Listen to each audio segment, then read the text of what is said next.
ভারতের আসাম রাজ্য জুড়ে ৬টি কারাগারের অভ্যন্তরে গড়ে তোলা হয়েছে ডিটেনশন সেন্টার বা বন্দি শিবির। এসব বন্দি শিবিরে আটকে রাখা হয়েছে বিদেশি চিহ্নিত বাংলাভাষীদের। আন্তর্জাতিক চাপ এড়াতে সম্প্রতি বন্দি শিবিরের নাম বদলে ট্রানজিট ক্যাম্প করা হয়েছে। এই বন্দি শিবিরে অধিকাংশ বাংলাভাষী ভারতীয় নাগরিক। সরকারি হিসেবে দেখা যাচ্ছে ২০১১ সাল থেকে এসব বন্দি শিবিরে থাকা ২৬ জন বন্দির মৃত্যু হয়েছে। বিবিসি বাংলার এক প্রতিবেদন থেকে এ তথ্য জানা গেছে।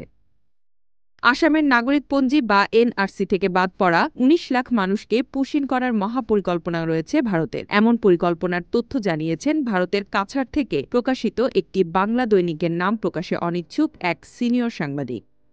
গত ২২ এপ্রিল কাশ্মীরের পেহেলগাঁওয়ে হত্যাকাণ্ডের পর থেকেই ভারতের নানা রাজ্যে শুরু হয় অবৈধ বাংলাদেশি চিহ্নিত করার অভিযান। প্রথম অভিযানটা হয় গুজরাটে। ওই বিশেষ অভিযানে প্রায় ৬,৫০০ মানুষকে আটক করা হয়। তাদের মধ্যে ছিলেন অনেক ভারতীয় বাংলাভাষীও। শেষমেশ অবশ্য মাত্র ৪৫০ জনকে নিশ্চিতভাবে বাংলাদেশি বলে চিহ্নিত করতে পেরেছে সেখানকার পুলিশ।